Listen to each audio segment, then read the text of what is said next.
Good evening to this event. It's both in person and online. My name is Charles Goodhart. I'm an ancient professor of banking and finance, and the reason I'm here is that I've known and admired Anat, and indeed her co-author Martin Hellwig, for more than a couple of decades. So I've known her for a long time, and I've admired her work. And tonight she is going to talk about the extension to her book, because the first issue was in 2013, and she has now extended it with about another 4 or 5 chapters 14 to 19, as I recall. And she will talk about that tonight. She is a professor of banking and finance at Stanford Graduate School, and also works at the Economic Research Center. And this evening she's going to talk about her book, obviously. It's here. And if you've bought a copy or want to buy a copy afterwards, she will be happy to sign it for you when she's here. Now for a few formalities. For Twitter users, the hashtag for today's event is #LSE Admati. This event is being recorded and will hopefully be made available as a podcast subject to technical problems. Anat is intending to speak for about 45 minutes or thereabouts, and will take questions both online and in person thereafter. When you put a question, could you please give your name and your affiliation when you do so?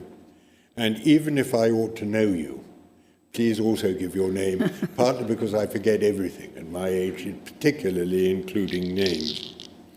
And I think that's about it. So, Anat, over to you. Thank you.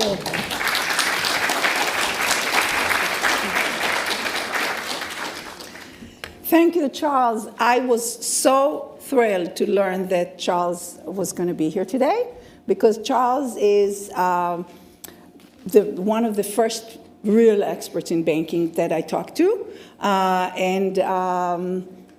As you'll see in the slides, I will say that I fell in a rabbit hole, and I was asking Charles if I'm sane and what am I seeing, and he assured me that I was not insane, and that I was asking reasonable questions. And he was there throughout, and he was actually here in this setting of LSE almost precisely to the day 11 years ago, when the book came out first in 2013.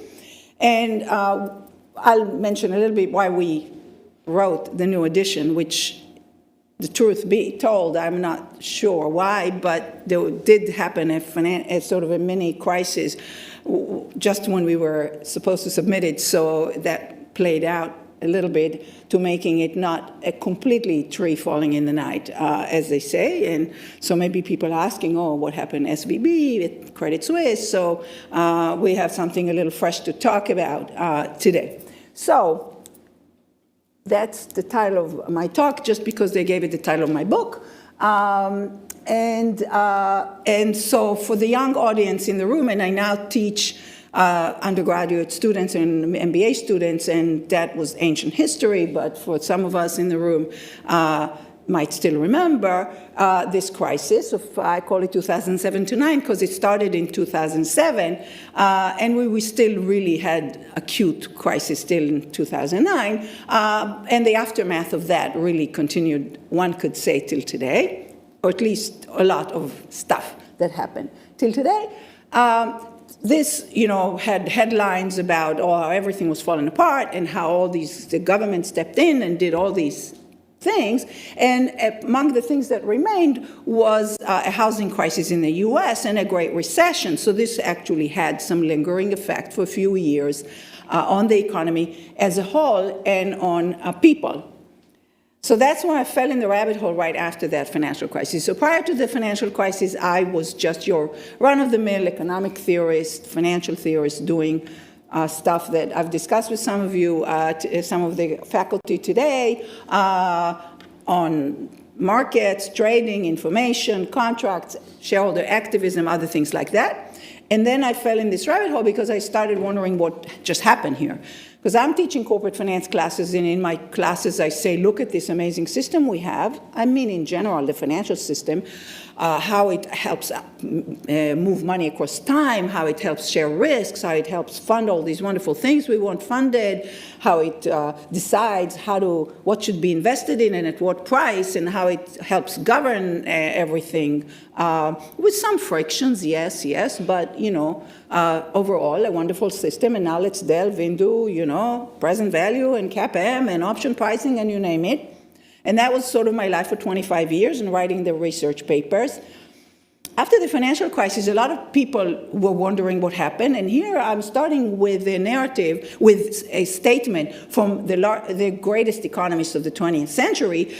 Ken Arrow wrote, I discovered an op-ed in Guardian exactly a month after Lehman Brothers filed for bankruptcy, October 15th, in which he says, we have to rethink everything. And if you learned, in economics about, securities and how securities, make the market complete and nirvana and first best to everything, this is the guy who said the more securities, the better, or it seemed to imply that. And here he's saying that maybe, naked credit default swaps are not so good for the world or something, that we have to rethink everything. That asymmetric information is a big problem, that kind of thing. So he's saying we need to think about it, rethink everything. And meanwhile, Jamie Dimon, still the CEO of JP Morgan Chase, tells the Financial Crisis Inquiry Commission, stuff happens, essentially. A crisis happens every few years, send the ambulances. In other words, his narrative and the narrative of other people was that it was like a natural disaster, close to that kind of 100-year flood, and so now we had a little other occurrence here, is that also but he was saying, by the way, that it happens every few years. So at the 10-year mark, when I quoted him, I said, we're due for one. Where is it going to come from? We just don't know. But, he said 10 years was the outer max. Otherwise, it could be more frequent than that. So the narrative in banking oftentimes refers to plumbing. They use the word liquidity. And that's a word very heavily used in banking, okay? So I'll try to shed light on all of that. And runs are very fascinating. Runs happen in the movies, It's a Wonderful Life, Mary Poppins, people line up at the bank. Today, on social media, a run, a panic, okay? That's the extreme form of it, okay?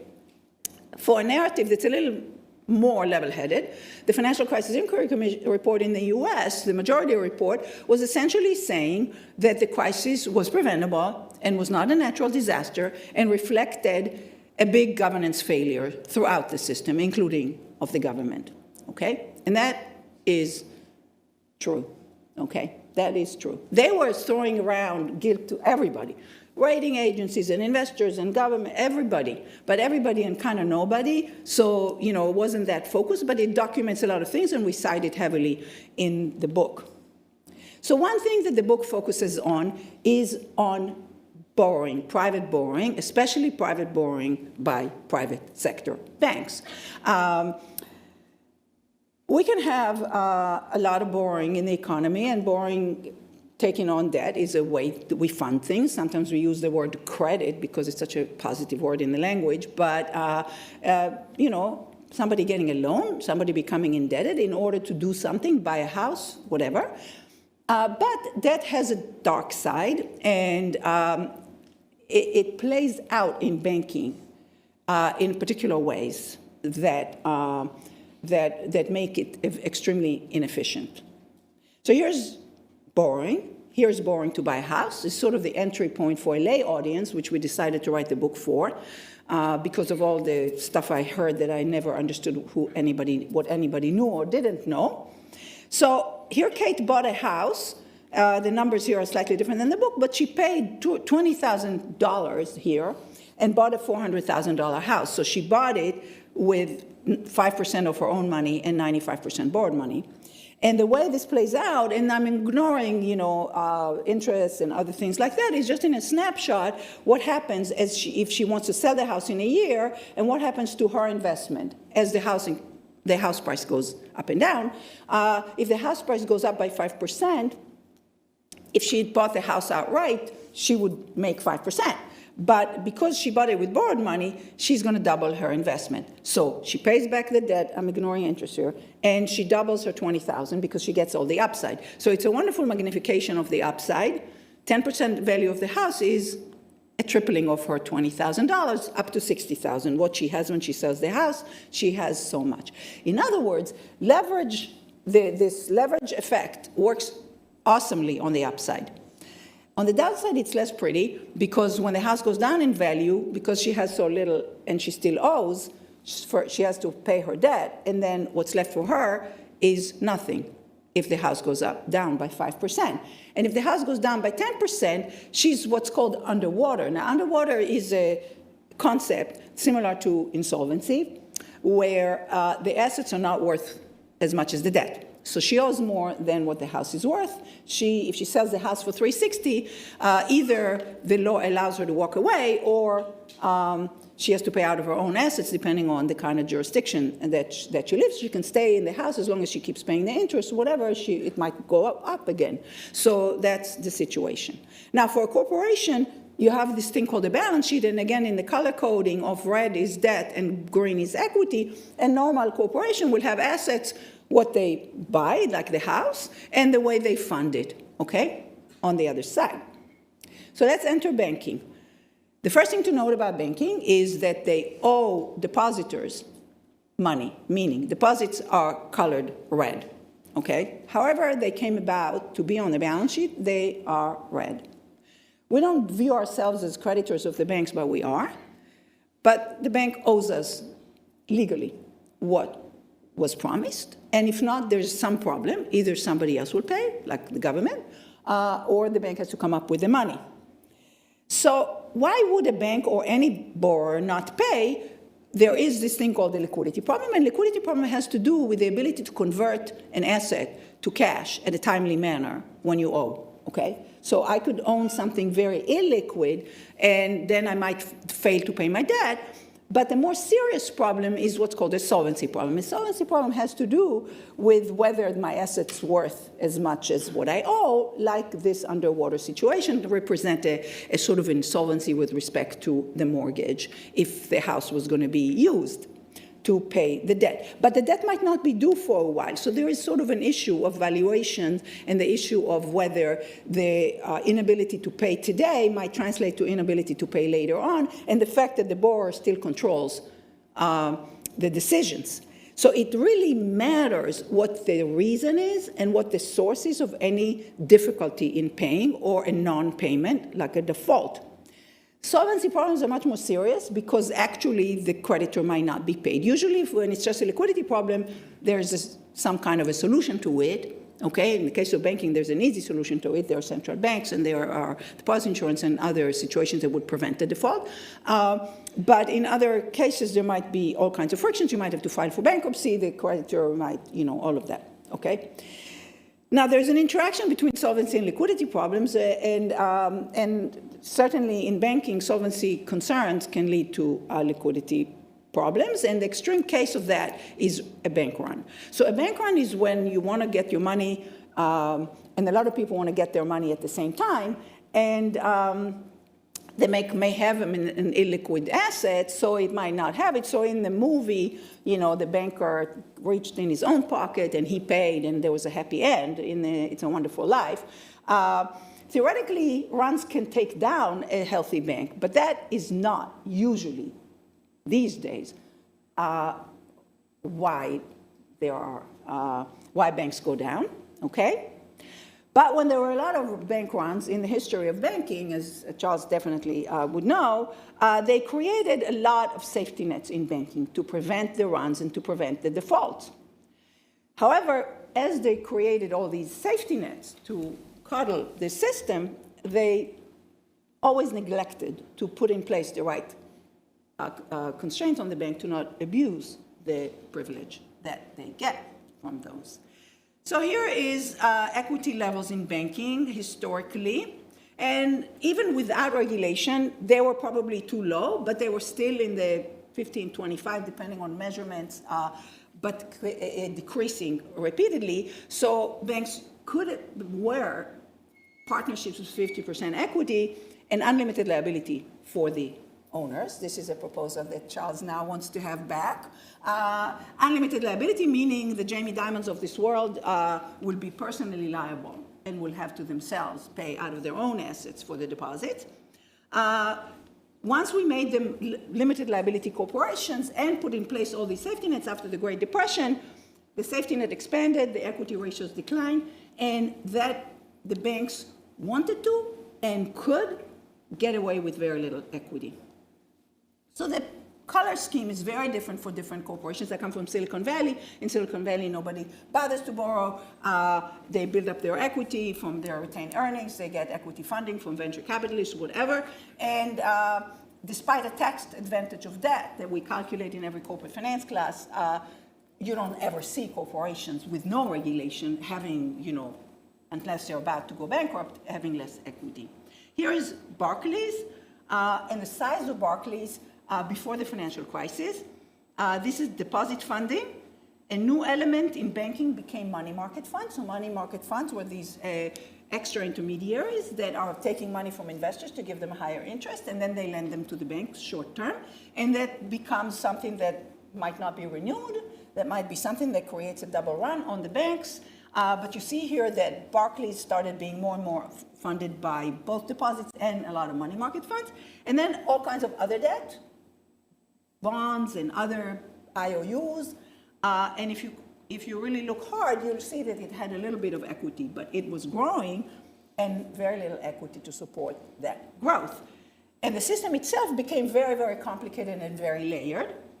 So you have a lot of money slushing around, as Adair Turner likes to say. Very little of it comes out, in and out the other side, but a lot of huge balance sheets around the system with a lot of securities in the mix and a lot of intermediaries in the mix trading with one another within the system.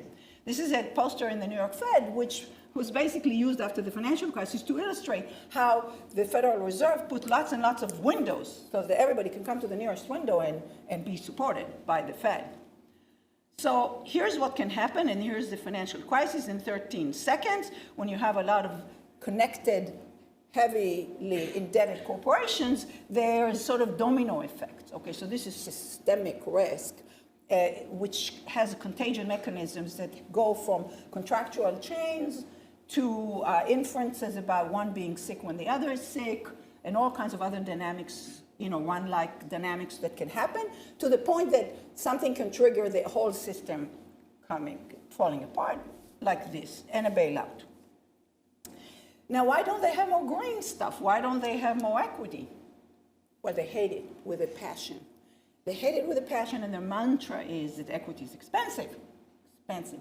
And the question is, who is it expensive for? Why is it expensive? Why are all these other companies happily using equity? Are they stupid? The companies in Silicon Valley? Why is it that only in banking equity is expensive when equity markets are the same for all investors that invest in equity? Is everything I taught in corporate finance just irrelevant for banks suddenly? Or what is going on? That was sort of my entry into it. I am confused. I know about corporations. Banks are corporations. How different are they and how similar are they from other corporations? So here's a way in which you can see it in the housing example. Here's Kate, and imagine that Kate has an aunt, a very rich aunt, Claire, a very nice aunt. And Aunt Claire says to her, go buy a house and tell the lender that I will make sure you pay back. Now it's very easy for her to borrow. The lender doesn't care if she takes any equity position in the house, gives her a cheap mortgage. She doesn't need a down payment. In fact, she can take whatever money she has, put it in something safe and not expose it to any of these risks that might happen. And why buy a small house? Let's buy a big house. Life is good. She can live in a mansion. That's like, arbitrage money machine. She takes the upside. Downside is not hers. And if her aunt told her to put some equity in, she's going to scream that equity is expensive, right? Because if she puts equity in the house, she might actually lose. Her equity might get eaten up. But if she doesn't, the aunt pays whenever a payment is needed, if she can't afford it. So you see now what's going on. The banks have Uncle Sam, we transition in the book because we try to be very cute for a lay audience. Uncle Sam can come in a variety of ways, interacting with one another oftentimes. One is a deposit insurance, which they say is $100,000 or $250,000, and all of a sudden it's more, all of a sudden it's unlimited. So it usually expands. It never is less than what they say it is explicitly. And then the FDIC, in the case of the US, or the government, if it's the government, can give all kinds of other backstops, similar to Aunt Claire's, to even non-depositors. And I'll show you an example in the next slide. They can give all kinds of loss-sharing agreements. We saw this in Credit Suisse. We saw this in First Republic Bank.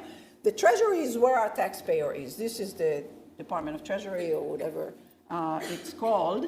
And they might invest directly in the bank, like Troubled Asset Relief Program in the US, TARP, or they can invest in preventing some default.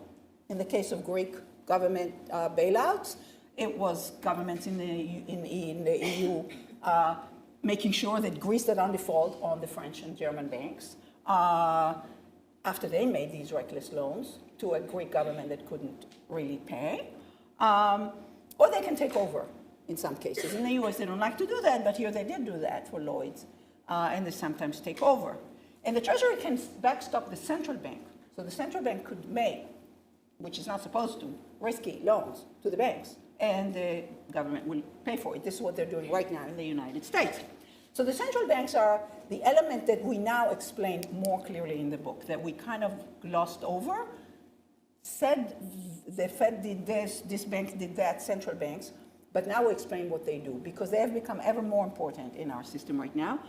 Originally, they are the bank's bank, they are the government's bank, they're lenders of last resort, there are badgered rules about that, as Charles knows very well, and he wrote the books on central banks, so he's the expert on these weird institutions that we created. They can do what they want, because the central banks are very special. The banks tell you they're special, and basically our bottom line is that they're special in what they get away with, but the central banks are special. So they can actually print it. They actually can do what they want. If they want to buy assets, they buy assets. If they want to lend, subject to their legal mandates, they do that. And they supposedly do it all for us. Now they have to worry about inflation, but the one thing I don't do is monetary policy, so don't ask me about that. But they do all these other things that affect the markets that interact with the private sector institutions. And that's what we explain in the book. The QEs and the lender of last resort and the expansions of the lender and cheap loans and all of this stuff. And then in the US, we have ever more institutions around the system, like we guarantee all kinds of mortgages. We have federal home loan banks that are kind of lender of second to last resort, very weird institutions created in the 30s, and they'll come in and make a loan against collateral, by the way, which the FDIC will not have available should the bank fail. So the deposits don't have collateral, but the other lenders do. Here's an example from after the financial crisis. US program lends a hand to bank quietly. This is the FDIC guaranteeing loans for all bank holding companies, even those that don't have deposits. Goldman Sachs, Morgan Stanley, they just became banks during the financial crisis. And they told them, just like Aunt Claire tells borrower Kate, go raise money from investors. We're here behind you. We're here behind you. Now you can easily raise money, just like Kate can fund her mortgage.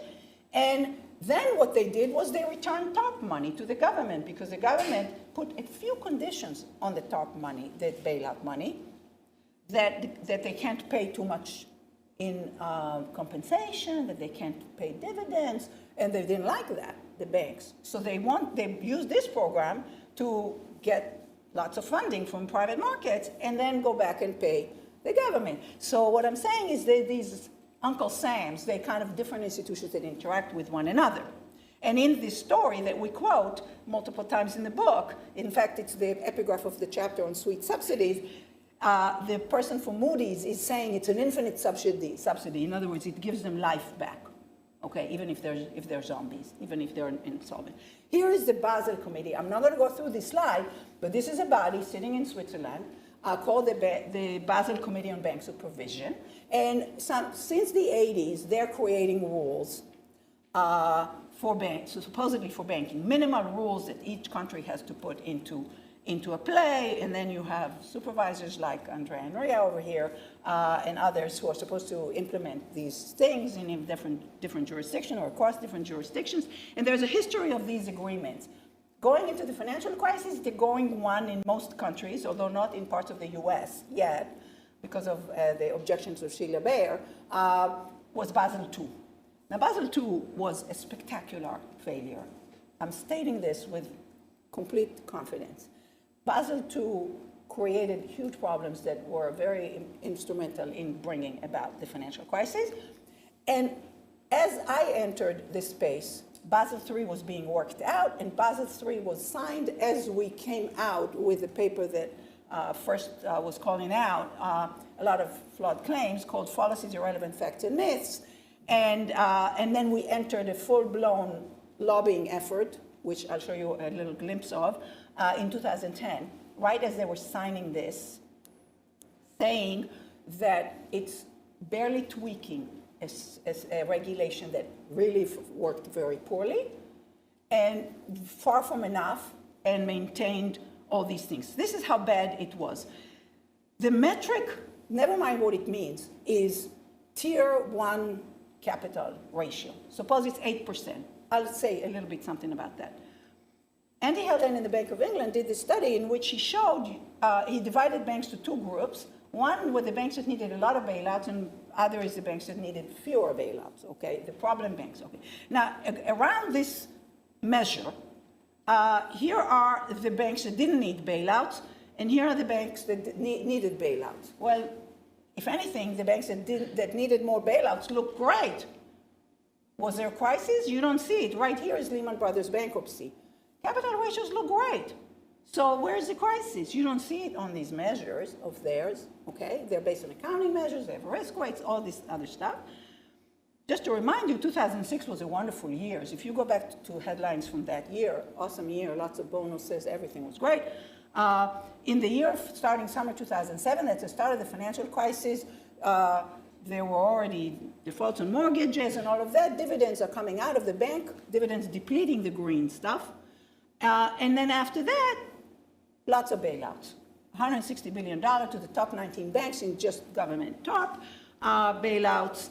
And the Fed just opening the spigots on everybody. You saw the picture with all the windows around it. The Federal Reserve was lending to lots of banks, domestic and foreign, swap lines with other central banks. You know, all of a sudden, it was going to do what central banks didn't do enough in the Great Depression and just saving the world, okay, from problems. In the regulation, there is something called Tier 2 capital. It keeps coming back in different names, COCOs, TLACs, all kinds of things like that. There are debt securities that theoretically can absorb losses, except that they don't, usually, except for Lehman. And they keep promising you that they will, somehow. And then they don't, okay? If you look at market value of equity, total market value of equity divided by the total balance sheet, so those ratios based on market value, you see who's healthy and who's not. So for example, the stock price of Citigroup was basically going down to zero, and they kept being bailed out again and again in the US. So this is the Basel, you can just look at the red headline numbers. These ratios are like, nothing good about it. No science behind it, nothing. We looked at this horrified. I was tipped early on by people in the New York Fed that the nonsense is winning in Basel and that I should help. I was asked by people in this town to help. And he was there, Charles, and we came up with this letter, which said, just to begin with, 15% equity to total assets, not risk-weighted assets, which is much less, would begin to address it, versus 3% that they have as a headline number for what they call leverage ratio, okay? The rest of it it's technical details, and I'm not going to go through much to it, but basically they have all the assets of the bank, they give them a weight, sometimes 0, as if it's cash. And once they ignore some assets, like Greek government debt or AAA-rated security, then you don't need to have any equity for that. Then you have a ratio to total. We wrote a short letter. It was supposed to be longer, but then it was pushed in the letter section, had to be shorter, in which we said a few things very, very tersely. And we said that temporarily restricting dividend is a way to transition most easily, because that's equity that's already there. And the risk weights are an obsession and seem to be a fixation in this regulation, which we discuss extensively again in the book, because we don't seem to be able to get it. I was skeptical that we don't need them, because you think that you need more equity for more risk. However, the way risk weights work is very problematic. It's a very complex system. It's a very manipulable system. It only focuses on credit risk, no interest rate risk at all, which took down SVB, so asset going down in value. And it relies on banks' models, all kinds of problems. It does ignores correlation, and it's very politicized, because the risk weights usually favor governments and securities over business loans. So business lending particularly loses out in this whole thing. And if we need banks to make business loans, the risk weights discourage that, because they put a full weight equity behind it. But if you would lend to governments, you don't need any equity. So that's a problem. The book came out, and I'm putting some of the blurbs that tell you how awesome our book is, not to brag, but to tell you that despite the book being good and all the opportunities we got to speak, we failed completely. And that's what the new edition is telling you, how we failed to truly change it. Now, I don't know what the counterfactual is if we didn't write the book, but so maybe we made a difference. Some people say we did, but bottom line is not much has changed. In fact, as we start this new part with an update, we say it actually went backwards since then. Memories receded. There were all kinds of relaxation and all of that. So there's sort of ebbing back and forth, but there was COVID, all kinds of things. But basically, we wrote the book at a level that anybody can understand it, because I was meeting journalists, I was meeting staffers, policymakers, politicians, and they didn't understand the words and certainly didn't understand the issues. And so the only hope was to write it such that everybody can understand it, with no math, with the references, everything, half of the book in the footnotes. So the footnotes have a lot of content, the index sends you to the footnote, but it's very accessible. That's what we tried to do. And that was what needed to be done, which we weren't sure could be done, but we did our best, and some say we succeeded. Here's some nonsense. Okay, so Banker's New Clothes refers to, obviously, the story of the naked emperors in the Hans Christian Andersen.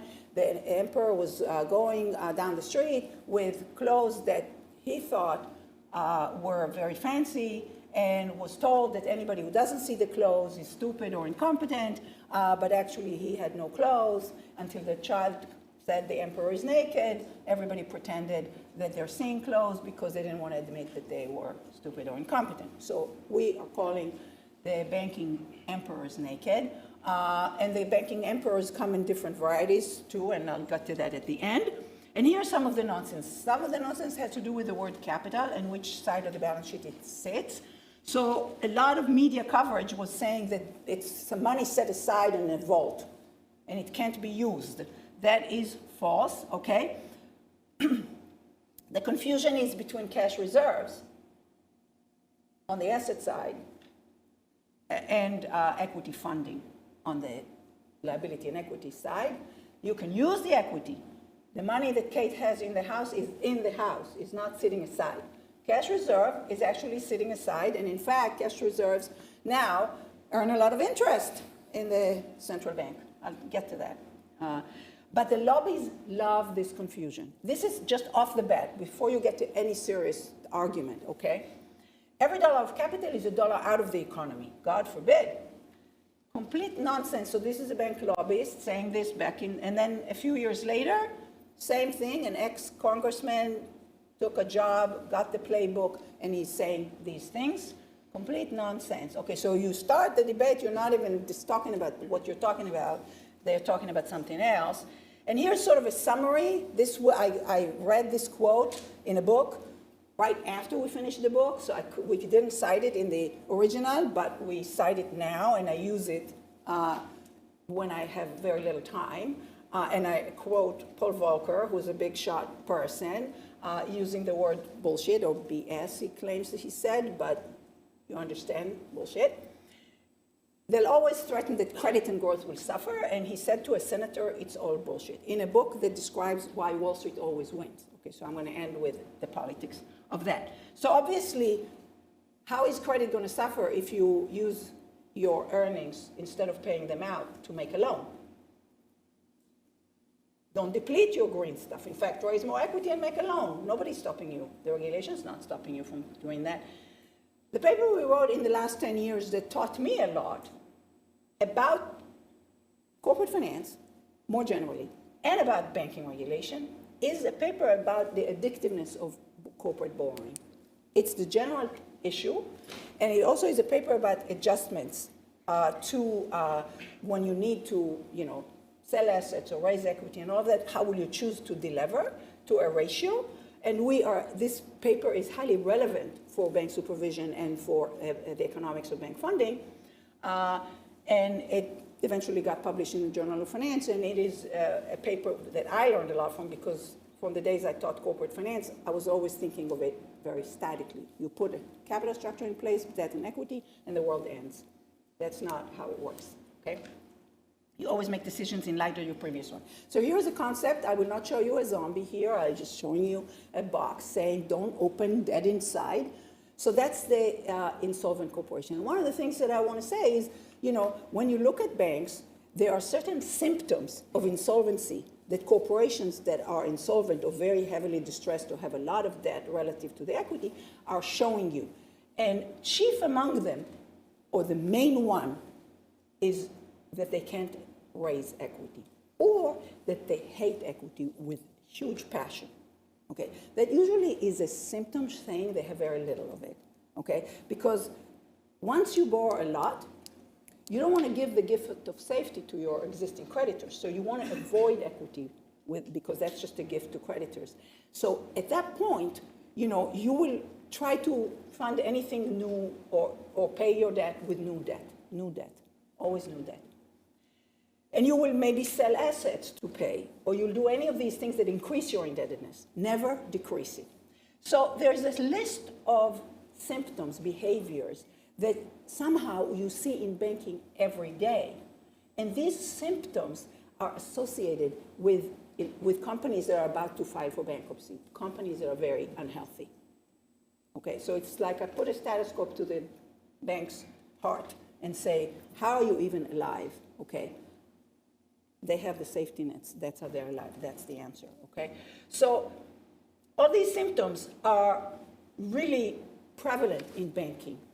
Manipulating your disclosures, trying to pretend you're healthy when you're not, claiming everything's a liquidity problem. All of those things, you see them all the time in banking. So I look at it and see that these are very unhealthy corporations. Accounting rules play a big role. So, I'm killing you, but it's all done by the accounting rules, okay? So on the balance sheet, who puts the numbers? Well, the accountants, by accounting rules. And here are two shrewd investors saying that the bank disclosures are useless, especially the big banks, okay? Kevin Warsh was the Fed governor, and here is my buddy from Davos 2014, Paul Singer, a very shrewd investor, saying, I put analysts on the banks, I don't understand the risk. Okay, Kevin Warsh saying it's a black box. So all these hundreds of pages of disclosures, you still can't assess the risk. So the disclosures that they make by accounting rules are not telling you much. So don't be reassured with that, including supervisors should not be assured by that. An IMF working paper said that off-balance sheet, meaning the things that they are disclosing in footnotes, are bigger today, or when they wrote this, than they were before the financial crisis. And then we had the banking crisis. So there were 3 banks that failed in the US. It was clearly insolvency problems in all of these cases, but the way the insolvency was hidden was because accounting rules allowed them not to adjust to the market value of these assets, which lost a lot in value when interest rates went up. So these were safe assets, government bonds, treasury bonds in the US that were paying like 1.5%, but interest rates were up to 5%, and they were worth less. That's what happens when you have these kinds of assets and the market is paying higher interest. So they became insolvent and they persisted in this insolvency for a little while. And what happened, so KPMG, their auditor, didn't point it out. Regulators sat on the sidelines and gave them good camel ratings, supervisors, complete fail of the entire system of checks and balances. What happened? Oh, there was a lot of pressure over that weekend, and the 3 institutions around it, the FDIC, the Federal Reserve, and the Treasury, made an announcement together on a Sunday afternoon, March 12th, a year ago, 14 months ago, saying that Secretary Yellen approved that the FDIC will pay all depositors. This bank had 95% of its depositors uninsured, under the $250,000 deposit limit. The average deposit in SVB was $4 million. Some had a couple of $1 billion in deposits. Everybody was going to be bailed out, okay? And so all depositors will be made whole. And then they were saying no losses will be borne by taxpayer. Well, this is magic, amazing, right? Everybody will get paid, nobody would lose, even though the bank is insolvent. And moreover, the Federal Reserve is going to open up lending programs to the banks, overvaluing their assets. That is, they have an asset worth $1,000, and they're going to give them, that they bought for $1,000, now worth $800, they're going to still give them $1,000 of a loan, pretending that the thing is worth what they paid for it at par. This is what they call no more bailout. That was a big promise that Obama made in Dodd-Frank. And he got 2 minutes of applause or so when he said no more bailouts, period. Obviously, this is a bailout. We explain in the book, this is a bailout. Some people took on debt, and other people are coming to pay for it. That's a bailout, okay? These are not the people who took the debt. And no taxpayers? Well, who then? The FDIC is a taxing authority and is going to tax the other banks. It did tax the other banks. And the other banks are, people too, There's somebody there paying it, and they're not the ones that failed. That's not a good system. In particular, this is an anomaly that happened over the holidays just now, a few months ago. In this lending program, a new one called Bank Term Funding Program, the Fed was lending to the banks for up to a year at an interest rate of 4.87%. And guess what? It was paying the banks 5.4% interest on their deposits with the central bank. No wonder the banks loved it. They went and borrowed and put it in the Central Reserve. That is money on the sidelines. The money sitting at the Fed or at the Bank of England, right here in the UK, is getting 5.25%. Are you getting 5.25% from their bank? Why would the bank make a business loan if it can get 5.25 with no risk and no equity and nothing? That's a great money machine. We call it arbitrage in the rest of finance. So here is the interest rate right now, kept steady today at 5.25 right here in London. And they're going to try to pass it on to you to have a fairer system, they say. They're working hard on it. So here's the new edition. The red here is the new chapters. There are actually 4 of them, 14 to 17. And in fact, it's a lot. They're longer chapters. We were horrified to find out that we had 3 chapters, but one of them was so long by comparison to the earlier chapters that we did a little surgery on it and cut it to two. So there are two chapters on bailouts. One is about how central banks get involved, and the other is Bailouts Forever, which is more about the why and the politics of bailout, why they always blink even though they promise you that they won't. And then we have a chapter called Above the Law. I'll say something about that. The book got fat, so it gained weight, but it's still selling very cheap. And these are the 4 chapters, and they're epigraphs. So a couple of the epigraphs come from right here in London. The first one is from Irving King, saying if we don't reform the system, more crisis is definite. Bailouts Forever comes from Switzerland, where it's like, oh, sorry, we told you for 10 years that we're going to do some bail-in. We had to do a bailout, okay? And the other, so the bailout and central bank, obviously we took our thing from your little guilt event at the short regime of Liz Truss, where the Bank of England jumped in to help, okay? And the last one has a quote from 1940 by a German economist, translated by Martin Hellwig, talking about power.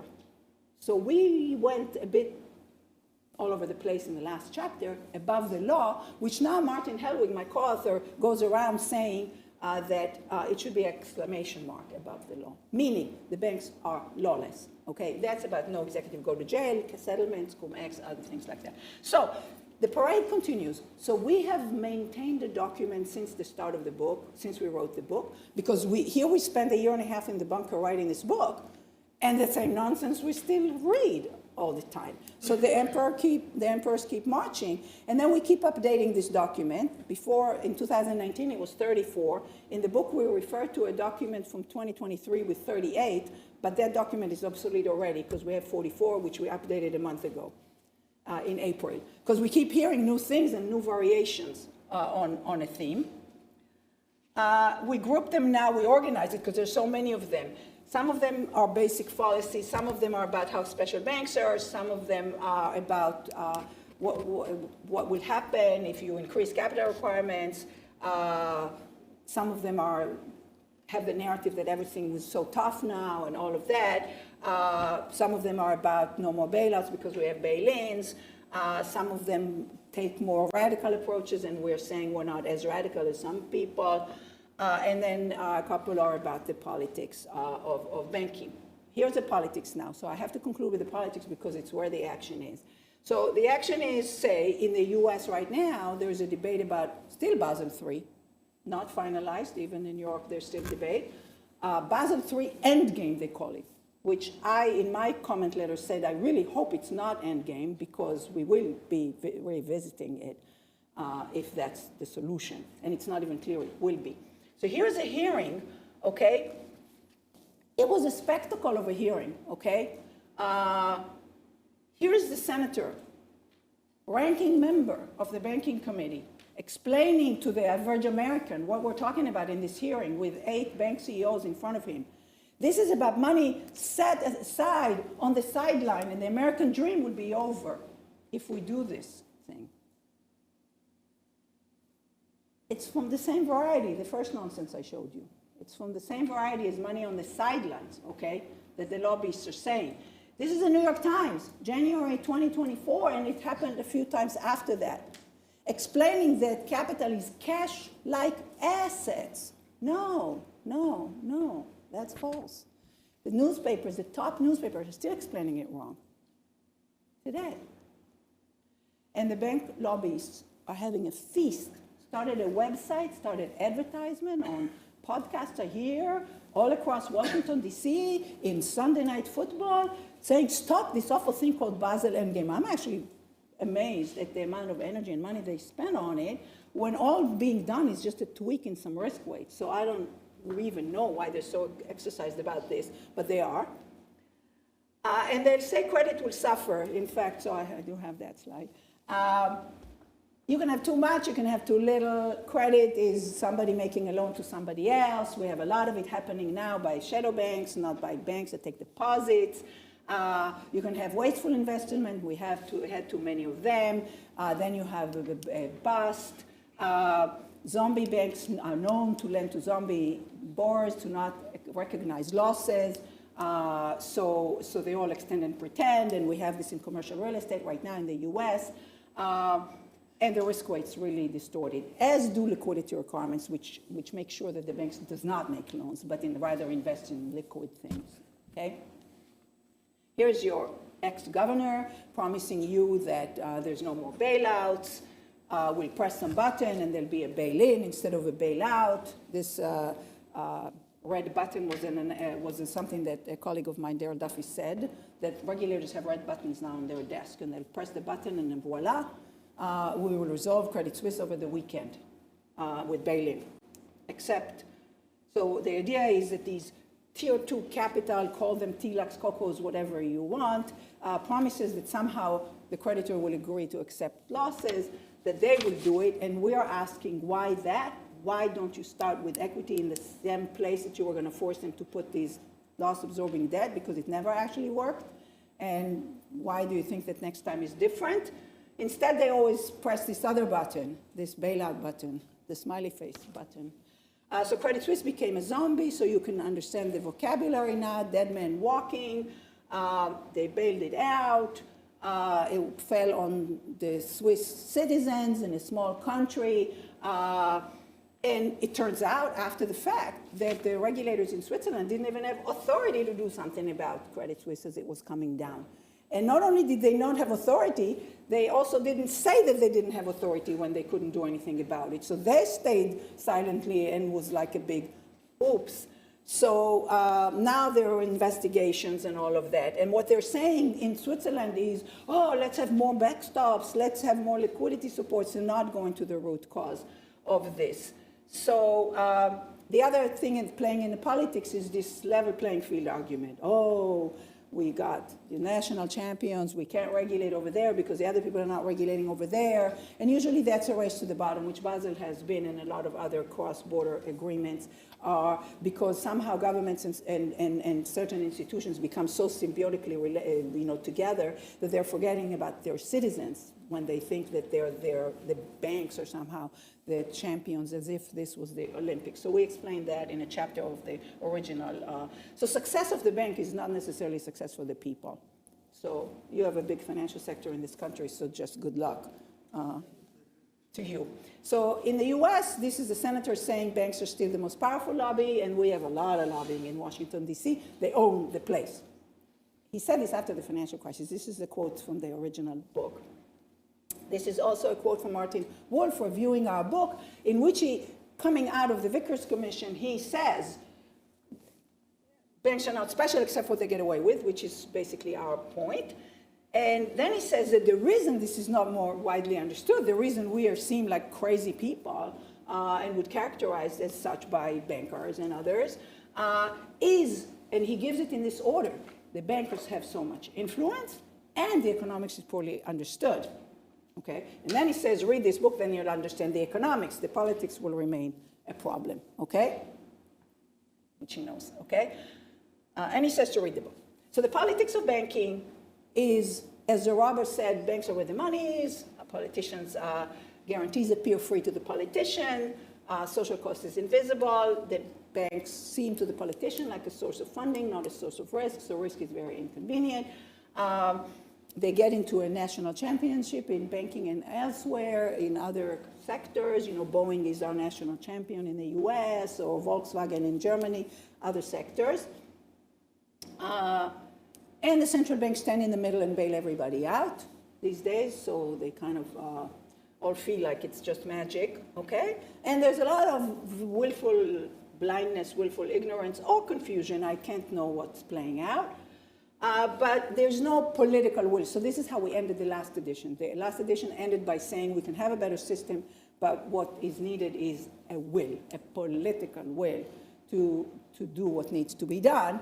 And now we're basically saying, oh, unfortunately, they didn't find that political will. In fact, if anything, the politics got worse in the sense of what banks get away with, which is sort of leading to the last chapter. So this is a book written from UK, full of interviews with people from the financial sector in the city of London by a Dutch journalist who was working for The Guardian.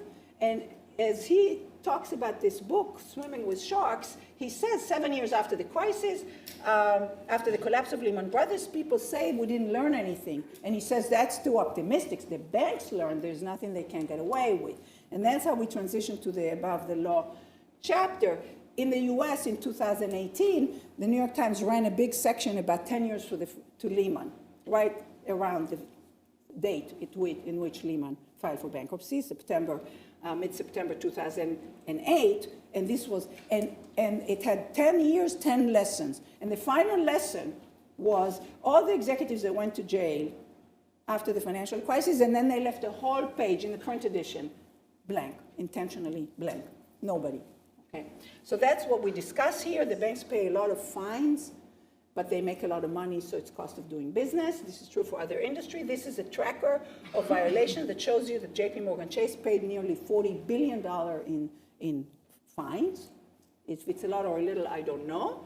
In the book, we discuss a settlement that was the largest of its kind for a group of violations, also of companies that they bought, like Washington Mutual, but we explain why JP Morgan Chase itself, which maintains the narrative that it was golden and never did any of the things, actually wanted to bury a case in which they did do fraud and did make bad loans, but they didn't want that seen, so all of a sudden they were willing to pay a lot of shareholders' money to bury that case, so we explain it here. And 3 books that we did not have there that we actually came across since we finished the book. One of them is about HSBC. This is why Martin Helwig now likes to say that it's really above the law, because that scandal, I mean, I was aware of it. We just don't discuss HSBC in the examples we give, but HSBC had this big money laundering drug cartel case in which the UK government pressed the US government to go easy on HSBC because it is your national champion over here. It's your bank, and God forbid it leaves the city of London. Okay, this is it. It takes a village to do this. There are a lot of enablers. They come from the private sector on one side, and they each have incentives to not say anything or not disturb the sector so much. And then there are the people who are supposed to keep the system safe and fail, okay? They have authority, and I included the academics here because academics are part of the problems, I'm sorry to say. And this is something that a banker told me. With such friends as academics, who needs lobbyists? So I say this to academics to challenge them, and I have examples if you have a glass of wine. So this is the Basel III endgame, and my letters and my op-eds. This one is available online just a month ago, lamenting the situation. And this is the kind of thing I started thinking about since then. And we talk about free markets and what does that even mean, and you know, democracy. So we go all the way to this thing, which is something I wrote in 2021 in response to the question, what's gone wrong with capitalism and how to fix it. And my thesis was that free market capitalism, or whatever the forces are, has overwhelmed our democracies, and that's why there seemed to be a crisis of capitalism and a crisis of democracy and democratic recession. So that's back to the starting point. Thank you.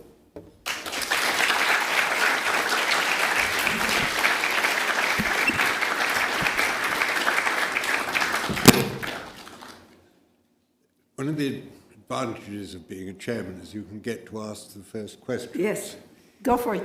And the sort of 2 questions that I've got is, if the bankers are vehemently opposed to it, they've got much more money and power than you have. Oh, that I've learned, yeah. So why are they so vehemently opposed to it? And is there anything one can do about that?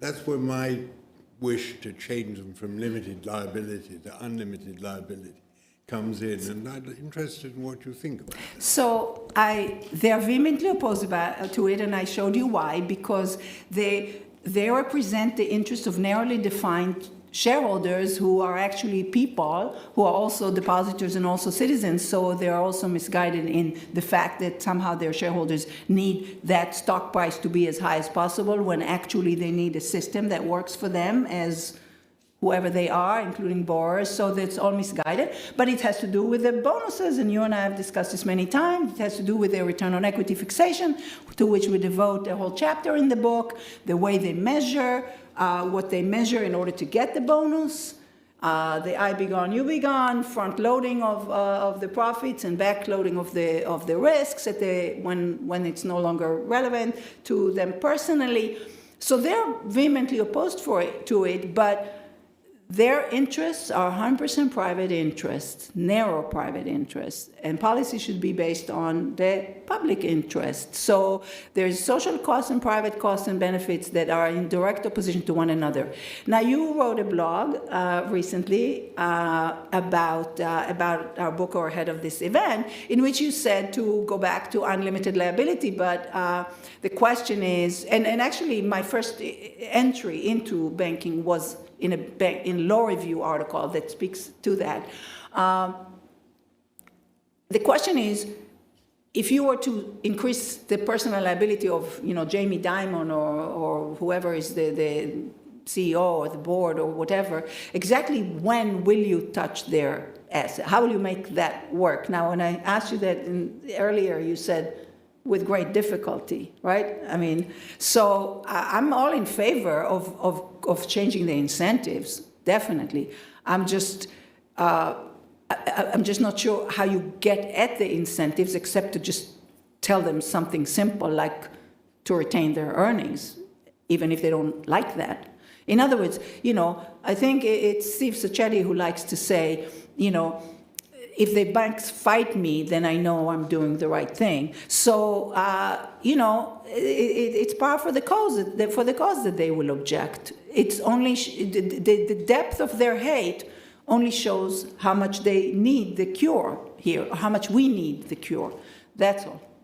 One of their arguments from the BPI, yes, Bankers Policy Institute, the lobby, is that if you raise the equity requirements, that the bankers will respond by shifting financial intermediation into non-bank financial intermediaries, which are even less well regulated, so that the end result will be just as dangerous as the current. This is one of in the grab bag of 44 flood claims, this is one of them. And it is, I'll say this about the non-bank shadow bank, unregulated people, and it comes in two parts.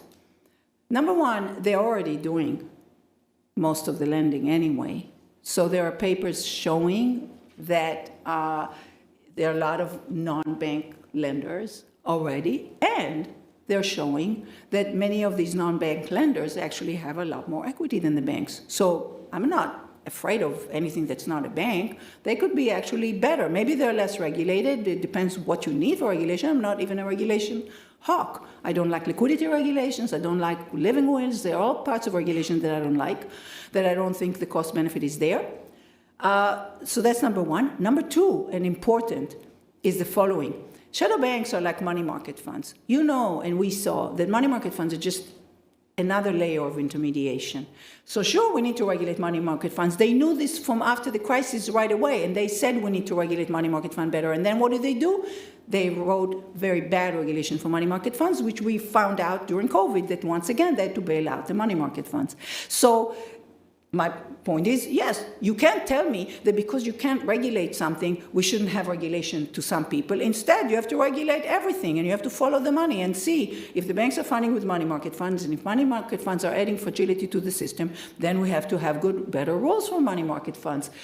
Whenever you follow the money in this system, if there's a lot of danger, it usually goes back straight to the regulated entities. So the entire notion of the shadow banking system is tied at the hip. All the special purpose vehicles that were shadow banks and all of these were all implicitly guaranteed by the banks and connected directly to the bank. AIG, was that a shadow bank?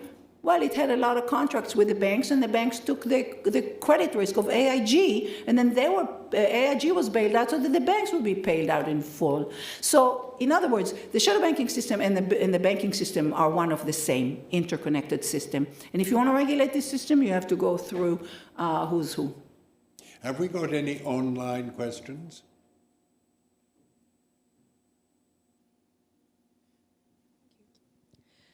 I've got a question from Deborah Dean from Victoria University in Wellington, New Zealand. Wow. Wellington, New Zealand. I have fond memories. So, PwC's administration of Lehman Brothers is now in its 16th year, and its latest report to creditors shows it has returned 100% of creditor funds. That is a total of £43 billion, helped by positive exchange rates, plus a £7 billion surplus. SVB's administrators are also saying that they have found the money, in quotation marks. And You mean FTX or? SVB. SVB?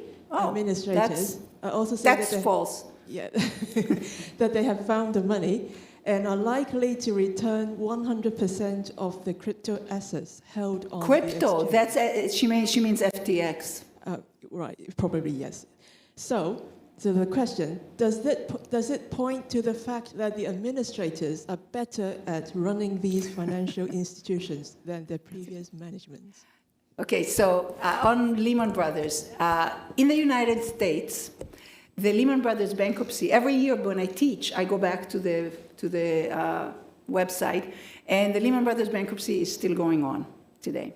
Okay, today is what, 16 years, however many, okay, years after. There are dockets, there are lots of dockets. Now, I heard recently, and we have it in the book, that the UK bankruptcy of Lehman, which was completely separate, because as Mervyn King likes to say, they live globally and die locally. And we, by the way, in the book, question global banks at all. In other words, cross-jurisdiction banks, because they can't fail.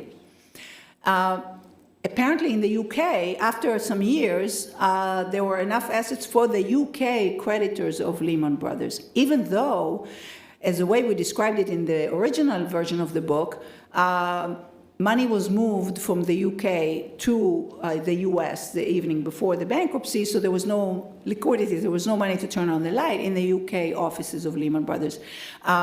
But yeah, bankruptcy is a process. We describe how the resolvers of banks could take their time with the assets, and maybe some of them will increase in value or whatever. So sure. The problem right now is that the FDIC, the resolver of banks in the US, always sells them whole with a lot of guarantees. And certainly SVB lost a lot of money. That was right there. The bailouts of the uninsured deposit is going to cost, was going to cost them about $20 billion or $18 billion. That's not coming back. Their assets are just worth less than their liabilities, and they were all guaranteed. Basically, the other banks are paying for it, which they grumbled on in the same hearing that I showed you. The banks grumbled. Sure, they grumbled. They are paying. Now they're doing okay, so don't cry for them, but they did grumble that they have to pay. There's an in-person question down here. Can we, with glasses, can you give your name and affiliation before you ask the question? Keep it short. Thank you. Yeah, Bernard Casey, once of this institute and of various other ones as well.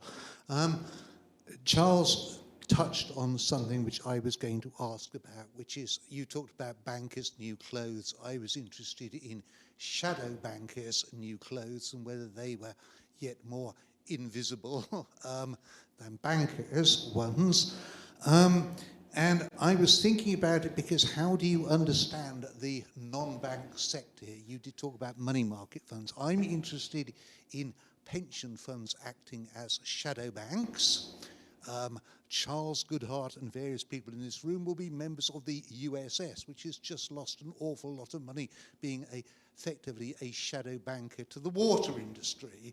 But I was also some years ago involved in Cyprus and what happened there, which was a case of bail-in, and it was the first bail-in that you referred to. Interesting, one of the people who lost there was all the pension funds in Cyprus. So I come back to pensions as well as shadow banks. Thank you. Well, The bankers' new clause is not just about bankers. It's really about a lot of people associated with the financial sector, including regulators and journalists, everybody who says things that are flawed. And it's not just the bankers themselves. We just kind of call them bankers' new clause to mean flawed claims about banking. Okay, so that would include coming from every sector. And definitely, shadow banks take many, many forms. So I don't know where you define a bank. A banking activity being lending, a banking activity obviously being taking deposits and being connected to the central bank. But making a loan, anybody can do with any money. So you don't have to be a bank to make a loan, and we now have private credit to huge, huge quantities, and a lot of private markets more generally. So the problem we have in the financial system is one of opacity and one of layering of the intermediation, where it's very hard to see where money coming into the system from a saver or from a pensioner is actually going and what risk is being taken by that money. So, you just have a lot of limited liability corporations throughout this system, and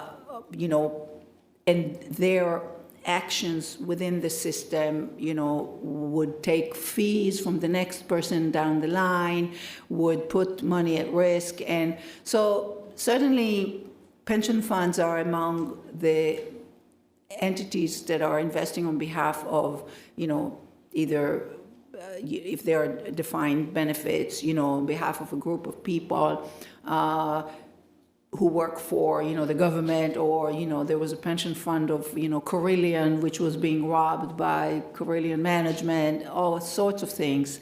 So everywhere you look, my big picture point is, in every institution along the way, and there are many of them, there is a governance issue about somebody deciding to do something, somebody is deciding to do something because of their own incentives, and somebody else being impacted by that. And that's a governance problem that we just face in all institutions, government and private sector alike. If you want to say specifically about pension, you were named. We're now supposed to be always in favor of diversity. So I wonder if there's an online question from another person in another continent. Anne? A question from a student. I'm not sure where they are at the moment. Michael Mihov, a student at LSE. The question is, do you think that a significant part of the wider public, such as homeowners, has an interest in the current state of banking regulation and bailouts that result in high asset price inflation? Well, there are a lot of issues for the public to need to get involved with. You'd hope that the technocrats and the experts are doing their job. And if they don't, then in a democracy, the public is supposed to complain about it. The problem about banking is it's very, I think plane crashes get more attention, and then, Boeing is in the crosshairs of people. Eventually some sectors that cause harm become, the harm becomes very salient to the public, and the public becomes angry, and then if they know what to be angry about, they will demand change. What we were trying to do was to help the public understand that and how the policymakers are failing us. And therefore, we might actually say something about that. So, the problem is that, people are being told to just go back to sleep, and then they do. So that's what the problem is. There's a question over there, end of the row, in a rather nice coat. Thanks so much. That was a great lecture. This is an impossible question to answer. Name and affiliation. Rob Williams. I'm just here as a member of the public. No affiliation. It seems clear to me from what you're saying that the central problem is a political issue of needing to G up the public to demand change. One of the ways that you do that, especially in contexts like this, where effectively we're talking about like a society-wide addiction to a particular kind of banking, is to articulate a positive vision. Could you just talk a little bit about what our lives would be like, what the economy would look like if we did what you're saying we should do? No, it's not an impossible question to understand, to answer. You know, sometimes people say to me, well, what's your mathematical model that would give you, you know, 23.725, you know, some number or other? No, I mean, you know, we're not going to get there. But if you were to go in the direction of what we want, certainly if anything is, you know, if the bank is not making a loan, even though it has more money now because it retained its earnings and didn't pay a dividend, then we have to wonder about any kind of subsidy, if they are making the loans more expensive or whatever, that we would direct that subsidy directly to who we need, if there is a need for subsidy, as opposed to give the banks blanket subsidies to do whatever they want, which is the way it is right now. So in my mind, managed properly, everything will be better. We'll have a more resilient system that's better able to take risk and absorb losses if they happen. We'll be able to do anything that the banks can do today, and more and better. So I can only see benefits as far as the eye can see if you manage it properly. So that's my view, and I think that the regulation, what we see that's wrong is a combination of, is primarily bad regulation, basically, primarily bad rules. And so it's very dismaying to me that they persist. And have you got another online one? It's a question from an anonymous user. Regarding increasing capital requirements, is there such a thing as a safe ratio after which we can start worrying less about the financial stability of too-big-to-fail institutions? Or is there systemic risk per se uninsurable, and we should rather aim at restricting how big banks can become? That's a good question. So in the book, we advocate that you sort of aim to be at around 30% and allow it to go down to 20 and kind of build it up. So you let it be in a conservation buffer, what they call, but just a much, much safer one. And we're thinking that you won't have to worry about it, because it would just, the entire fragility will just be a whole order of magnitude. You'll have time to respond to losses. SVB wouldn't have failed if it had 20% equity. So it would usually be enough to absorb losses in banking. You can have a risk-weighted metric as alongside it or something like that, and we kind of outline how we would handle all of it. We never in the book objected to bailouts, actually. When the time comes, you have stock choices. So we're not saying necessarily that the Swiss authorities should have let Credit Suisse fail.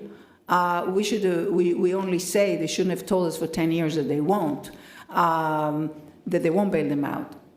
So the lying is what bothers us more. But so it's okay for government to do things when the unknown happens, or we have a COVID or whatever. We didn't complain as much about COVID bailouts, except to say that the banks benefited from the bailouts of others. And so don't tell me that because they didn't fail during COVID that shows something about the regulation. So we debunk that notion. The point is, it can be, by having a reasonable speed limit on the road, you don't prevent all accidents. And you do send the ambulances when accidents happen. But, you choose a safe, crude and safe speed limit. You're not having speed limit of 23.75 on this curve and another one on this curve. You have a safe and crude metric, because, and in this case, in banking, there's not even a trade-off when you're talking about 20 to 30%. I'm not undoing the whole system. I'm just returning it to something a little bit more reasonable. So, yeah. There's another question in front there.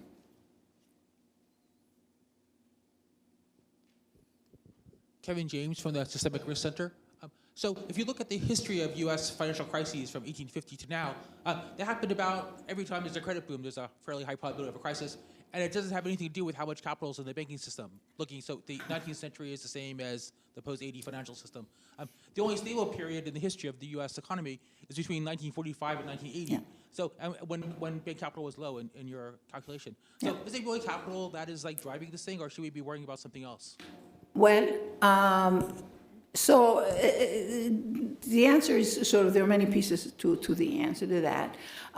So first of all, what do you mean by capital? So a lot of it is about measurement. So, whatever, I don't know, we don't know how much. So our line is basically that, equity levels are always too low in banking. And, so then it's a question of when the bad events happen that actually expose the fragility of the system or manifest themselves in a crisis, okay? So a fragile system will just, muddle along until, and then, there's the boom, and then there is the bust, and then you see kind of who's swimming naked or whatever it is that you say.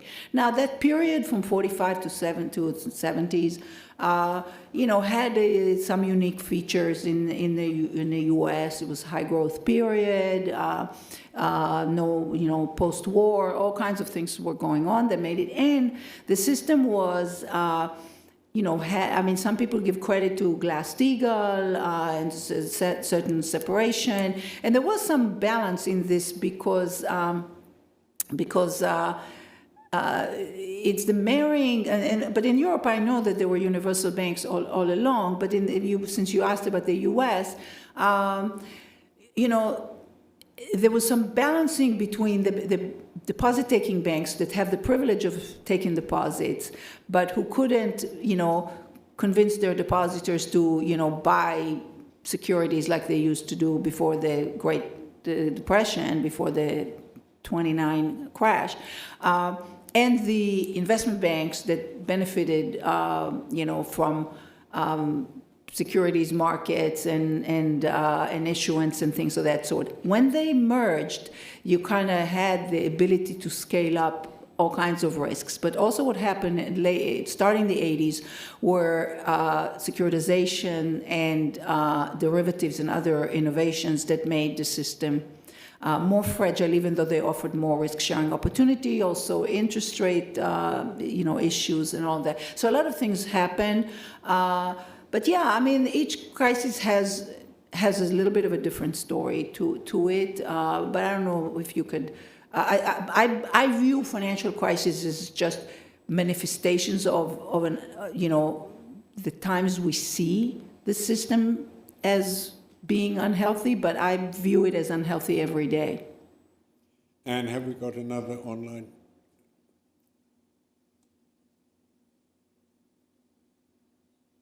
It's a question from Instant Stephenson, who is an LSE alumni.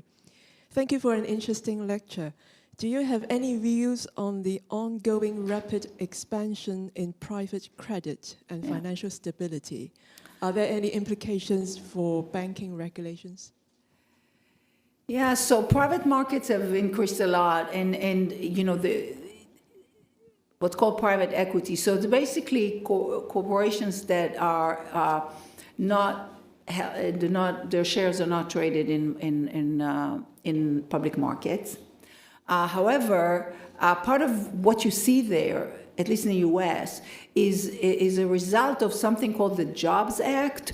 And the Jobs Act was a sort of a way to allow more people into the financial market and changing a small thing, but an important thing, which is a definition of a shareholder. So a private company couldn't have too many shareholders, but if you define BlackRock as a shareholder, you're bringing in millions of people. So it sort of definitionally allowed large players to enter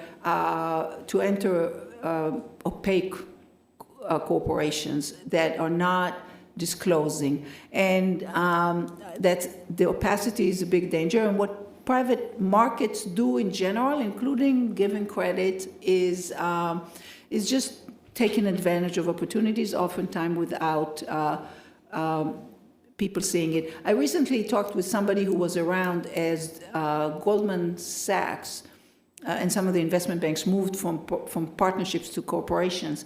And the disclosure was that they were afraid that they'll have to be more transparent in the public markets, but in fact, they don't. And Michael Lewis, at the end of his book, The Big Short, is saying that the moment that Salomon Brothers and the others moved from partnerships to, so this is to your liability issue as well, to corporations, that's when the risk that the people whose money was put at risk lost control over the risk that was taken with their money. So that is really a fundamental problem in the financial sector. Take one more question. There we are with the hand way up. Very good.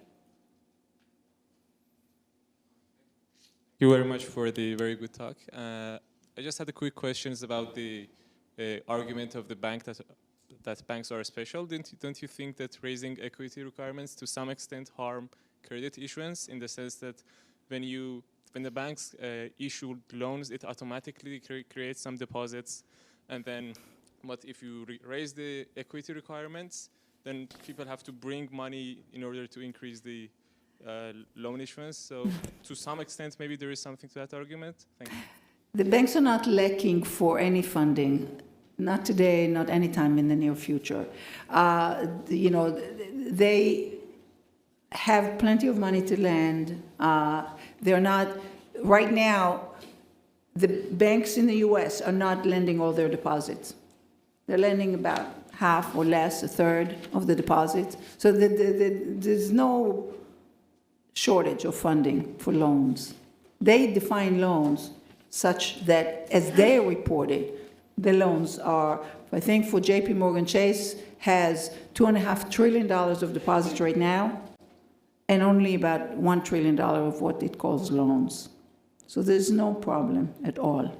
And what I'm saying is to give them more money to lend, so they're not even lending their deposits. And that is done splendidly, but I'm getting tired at my age, so I'm going to bring it to an end. But thank you very, very much. And she's going to be here to sign copies of the book, which you either may have bought or you can still, I think, buy outside. So let us give a round of applause to Anat. Thank you, Charles. Thank you all.